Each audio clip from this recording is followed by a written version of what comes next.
সহিহ বুখারীতে 6632 নম্বর হাদিসে এসেছে, عن زهرة بن معبد أنه سمع جده عبد الله بن هشام قال كنا مع النبي صلى الله عليه وسلم وهو آخذ بيد عمر بن الخطاب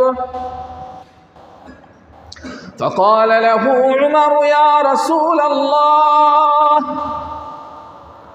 لأنت أحب إلي من كل شيء إلا من نفسي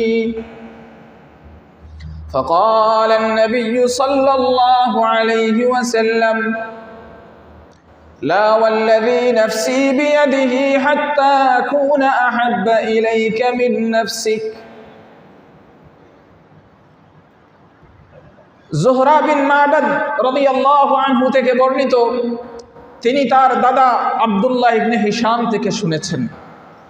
আব্দুল্লাহ ইবনে হিশাম রাদিয়াল্লাহু আনহু বলছেন, আমরা নবী সাল্লাল্লাহু আলাইহি ওয়াসাল্লামের সাথে ছিলাম, এমত অবস্থায় নবীজি উমর রাদিয়াল্লাহু আনহুর হাত ধরে আছেন।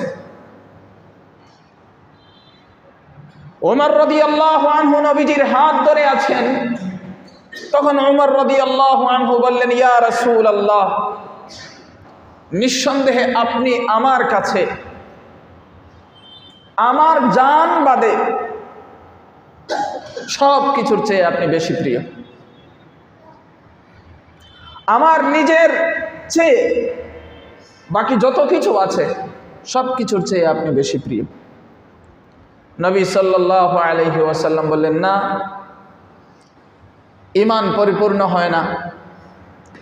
সেই জাতের কসম, সেই সত্তার কসম, সেই সত্তার শপথ যার হাতে আমি মুহাম্মাদের প্রাণ, যতক্ষণ না আমি তোমার কাছে তোমার নিজের চেয়েও বেশি প্রিয় হব।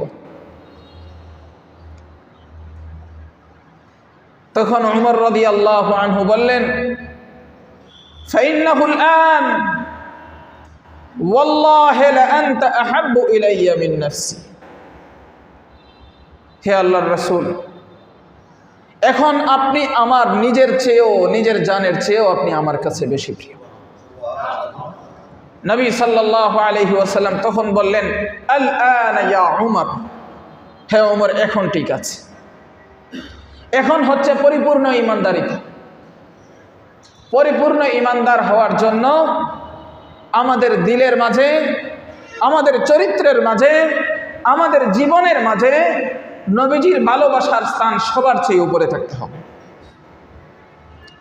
সহিহ বুখারী 14 নম্বর হাদিসেও এসেছে, আবু হুরায়রা রাদিয়াল্লাহু আনহু থেকে বর্ণিত, أن رسول الله صلى الله عليه وسلم قال فوالذي نفسي بيده لا يؤمن أحدكم حتى أكون أحب إليه من والده وولده। সেই সত্তার কসম যার হাতে আমার প্রাণ, তোমাদের কেউ পরিপূর্ণ ঈমানদার হতে পারবে না যতক্ষণ না আমি তার কাছে তার পিতামাতা, তার সন্তানের চেয়ে বেশি প্রিয় হব।